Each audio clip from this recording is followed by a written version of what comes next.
Bonjour à tous, heureux de vous retrouver sur Le Turf TV pour notre émission quotidienne consacrée au Quintet Plus et au 5-5. Mon invité du jour, Brice Perret du journal Week-end. Bonjour Brice. Bonjour Philippe, bonjour à tous.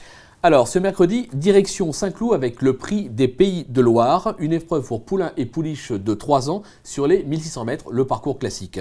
Le sommaire, on ne change pas une équipe qui gagne, l'analyse du Quintet Plus 5-5, suivra la stat du jour, le prono de notre consultant, sans oublier le petit ticket pour nos amis internautes concocté par Brice. Alors Brice, d'entrée de jeu on attaque avec votre favorite, puisque vous n'avez pas hésité à placer 3 femelles en tête de votre sélection.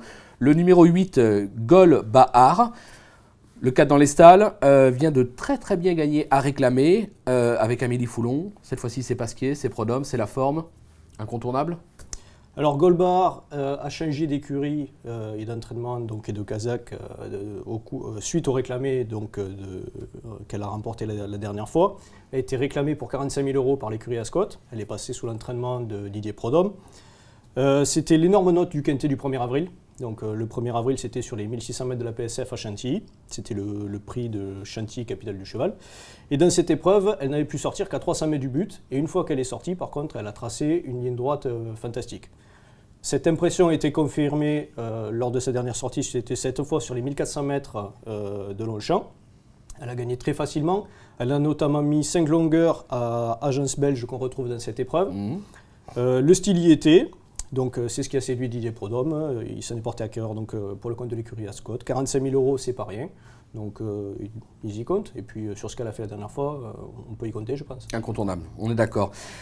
Derrière, alors c'est la minute philosophique, avec le numéro 5, je vais essayer de bien la prononcer, Aristotélicienne. Alors deuxième d'un récent quintet remporté par Snowbell, déjà bien fait à Saint-Cloud. Ça semble aussi incontournable, même si je crois que ça a pris 1 kilo de pénalité. Alors, comme vous, pendant les vacances, en fait, le handicapeur lui a mis un petit kilo de supplément. Pour une deuxième place, ce qui a un petit peu mécontenté son entraîneur, ce qui peut paraître logique, puisqu'habituellement, on ne pénalise que les gagnants. Mais le style y était tellement que le handicapeur a jugé qu'il s'était certainement trompé sur sa valeur, donc il a préféré la remonter d'1 kilo. On change de surface, mais elle ne sera pas a priori gênée par ce changement de surface, donc je pense qu'on peut au moins la garder pour la deuxième place et elle devrait certainement lutter pour la gagne. On vous fait confiance. Derrière, alors le numéro 15, Linda, alors là par contre, c'est un petit peu l'inconnu. Certes, plaisante en débutant à Saint-Cloud le 21 octobre 2012, si je ne me souviens pas bien, c'est marqué sur ma fiche de toute façon. Depuis, bon, c'est un petit peu décevante. Vous avez une info, vous avez quelque chose, vous avez vu quelque chose, c'est pas possible. Alors Linda, le principe c'est qu'elle est qualifiée handicap. Je parle de Linda, la pouliche, hein, pas Linda, on reste dans les Linda courses, pas dans la team. que nous saluons par ailleurs. Bien sûr. Donc Linda a couru 3 fois, ce qui permet d'être qualifiée handicap, puisqu'il faut avoir couru 3 fois pour être qualifié handicap. Et le principe, quand on veut être qualifié handicap et si possible plutôt bien placé, il faut éviter de faire des survaleurs, on va dire. Sinon le handicapeur ne vous manque pas. Donc là, elle a couru 3 fois proprement. Elle se retrouve à un poids intéressant puisqu'elle est à 54 kg dans cette épreuve. Du coup, elle est plutôt en bas de tableau. C'est la forme de l'entraînement de Jean-Marie Béguinier. À partir de là, on peut en attendre une bonne valeur puisqu'en général, les Béguiniers qui débutent dans les quintets font souvent d'excellentes valeurs. Et puis en plus, l'écurie est en forme, donc aucune raison de ne pas la garder. Donc c'est votre info, on s'en méfie, le numéro 15, Linda. Alors derrière, j'en ai pas abusé, le numéro 3, Strix, plaisante dans une baie dernièrement. Sur cette course-là, pareil, difficile de l'écarter dans ce quintet qui s'annonce quand même des plus ouverts. On ne va pas l'écarter, on va même le garder du coup. Pareil, 3 courses, qualifié handicap, entraînement de Pascal Barry. Il a déjà battu Césaro qu'on a vu dans le quintet de référence, il lui a mis 3 longueurs. Donc si vous mettez 3 longueurs à Césaro, qui a terminé la dernière fois 3e du quintet si je ne m'abuse, on peut en attendre une excellente valeur. D'accord, ben justement, Césaro, le numéro 11, vous l'avez placé juste derrière. On a l'impression que ce cheval cherche sa course. Alors il cherche sa course.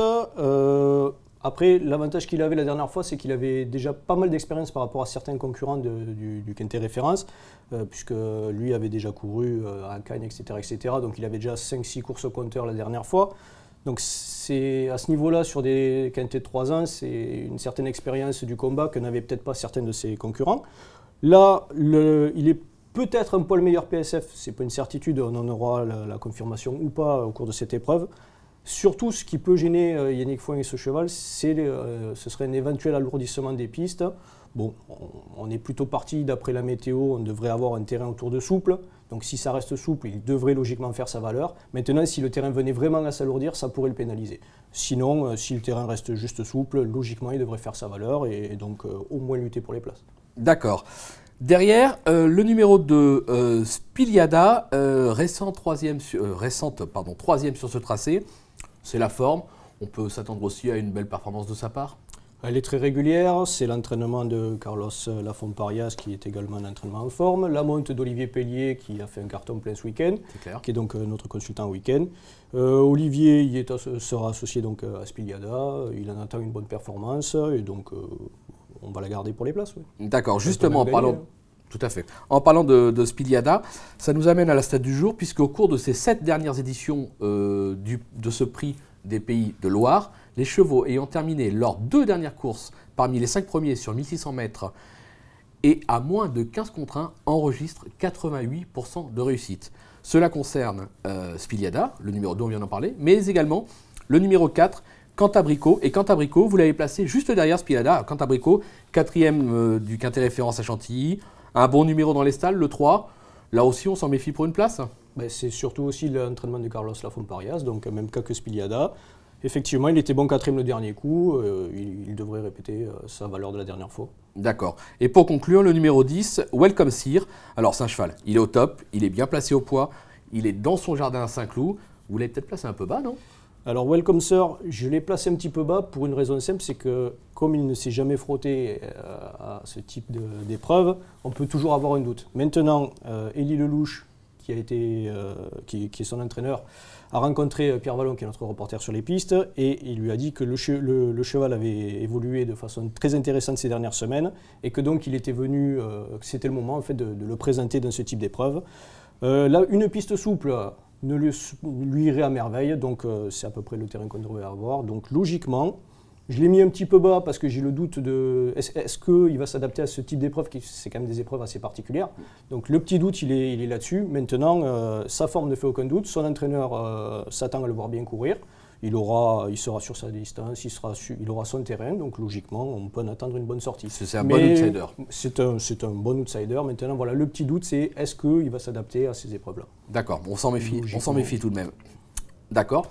Brice, je vous demande un petit rappel de votre jeu maintenant. Alors, un petit rappel avec le 8 Goldbar, le 5 Aristotélicienne, le 15 Linda, le 3 Styrix, le 11 Cesaro, le 2 Spiliada, le 4 Cantabrico et le 10 Welcome Sir. D'accord. Concernant le ticket pour nos amis internautes, avec Brice, on est parti sur un champ réduit de 2 chevaux au 5-5, avec le 8 et 5 comme base. Derrière, le 2, le 3, le 4, le 10, le 11, le 15. On peut ouvrir les jeux. Là, on s'est arrêté aux 8 chevaux de votre pronostic. Un jeu qui coûtera 20 € pour 1,5 €. Je vous rappelle que le jackpot s'élève à 9 050 € s'il n'est pas tombé. C'est quand même intéressant. En plus, ça s'annonce être un quintet rémunérateur tout simplement par la présence du 15 Linda et du 10 Welcome Sir, qui seront 2 chevaux qui seront au-dessus des 15, 20 contre 1, à mon avis.